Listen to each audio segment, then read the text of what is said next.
Honestly, I think Yeat's in trouble, and people are just pretty tired of it. But it's really interesting that a lot of people just don't really understand Yeat's brand new album. And I kid you not, this may be one of the best rap albums I've probably heard since, to be real with you, since Yeat's last album, Up to Me. Sure, there's a few tracks in there that definitely kind of seem like misses to me that I'm not really the biggest fans of, but like overall, this is probably the best Yeat I've ever. Just super polished. Like I think my last favorite Yeat project was obviously Life. After Life was pretty cool too, but like just the crisp sound of Life was just absolutely insane. And I feel like 2093, it's actually very, very close to that. But anyways, I just wanted to check out this other Twitter post. His name is Hyro. He wrote, Yeat or 2093 are not the problem. It's the audience. The album, the theme, the mood and lyrics is perfectly executed. And I do kind of agree because I think Yeat's audience was more of a younger audience, just pretty much the way he blew up. But if you kind of listen to just the structures of his projects, it's definitely more like kind of some psychedelic vibes, or like I don't know, like it's just super trippy vibes. And the way he blew up was more of just kind of like a gimmick. Just some of his his hit songs like Sorry About That, Get Busy. They were just super like rage driven, and that was super popular on TikTok and stuff like that. And just the whole funny meme themes behind it just gave him like a super young audience. But for his most recent projects, like almost every single project, he's kind of like matured, especially 2093. So I think this guy pretty much nailed it on the coffin. It's pretty much just the audience. And if you look at a lot of the people that are enjoying this album, it's none of the underground fans. It's all of the older like critics that do reviews, like Anthony Fantano, a bunch of Bob the Pop, myself, and stuff like that. So the audience is just a little bit different. But I feel like that's gonna take some time though. And yeah, definitely the mood. It's more calm. It's nothing like Too Alive where it's just like a bunch of bangers that it's rage. And I think Yeat also became sober too, so a lot of his pockets are a lot more clean. He's not just like rapping just to rap. It's like very specifically executed, you know? And then he also said, it's just the album only. He's actually concentrated. And concentrated though, and out really well. So if you don't like the theme, then you just won't like it. 10 out of 10 album. And I think I've listened to the album like 10 times now, or no, probably like 13 times like altogether.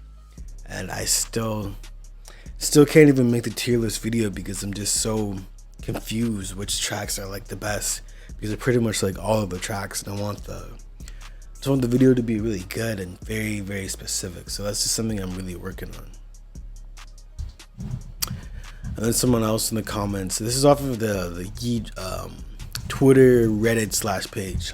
This guy said, you can't claim to like music and hate this album.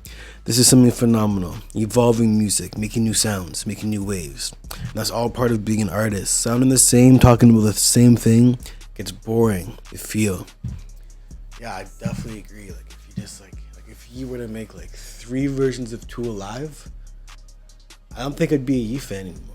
Just seeing him evolve and just change up his sound so much, I don't know, it just kind of puts you in the edge of the seat and makes you more excited for what Yeat's new project is going to be like. Because for this one, I think most people thought, including myself, we'd probably get like a lot more Benny X production, right? Because it just kind of makes sense, because it's like Benny X is just like really polished Yeat sound, the tracks like Out of the Way, even No More Talk after Afterlife. But no, Yeat pretty much just like abandoned Benny X and just went in a totally different direction. And you know, after this project, I'm almost like, I think Yeat's probably my favorite artist of all time.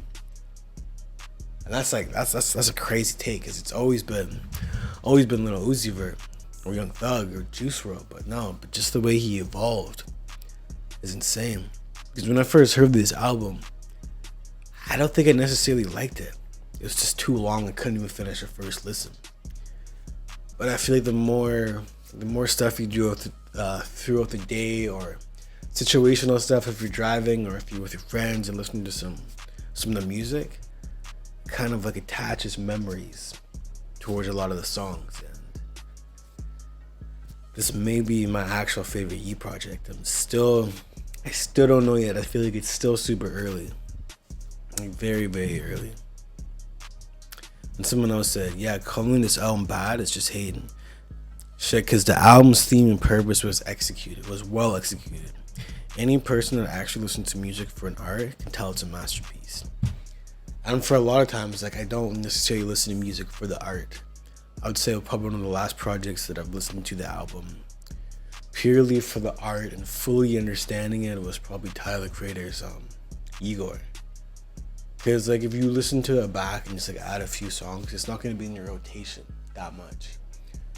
I feel like the same could be said about this project too. But if you listen to it as like an art, I think this is probably his best project. And Up To Me has always been my favorite. Same with Life. But then again, I don't think Yeat's ever missed. Unless we're talking about 4L or Live. Because those two projects were just not fully polished yet. It just wasn't like the fully polished Yeat sound. It was more of like mixtape Yeat. It was more before he really, got signed to a major label. And his mixing vocals and beats and stuff like that were just like not really up to par. But it is pretty incredible just seeing how far Yeat has come just with his engineering too.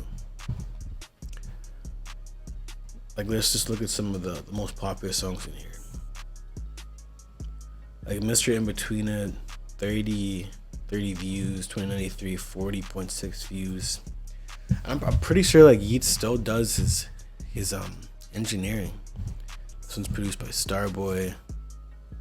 Just fact check this quickly. Written. Maybe he doesn't master his music anymore. Oh man. Yeah, it looks like I'm pretty sure Yeat like mixes his music. I'm pretty sure. It looks like Anthony Kilhofer mastered the tracks. And that definitely makes sense because the master sounds super clean. Like he was worked with Jay-Z, Kanye West, 2 Chainz. Obviously Kanye West a lot, Travis Scott. Let me just see if he's actually. Did you get down on the bottom? Expand. Yeah, so Yeat mixed this track and then he sent it off. Yeah, recording engineer, mixing is Yeat, but the mastering engineer is Anthony Kilfer. Which definitely makes sense though, because like I know mastering is just like super hard, like hard as fuck. But yeah, good on Yeat. Like he's still like mixing everything, like he's recording it himself. He's doing it the old school, like I don't know, just like the, just his own way, instead of having to go to a studio and record and stuff like that.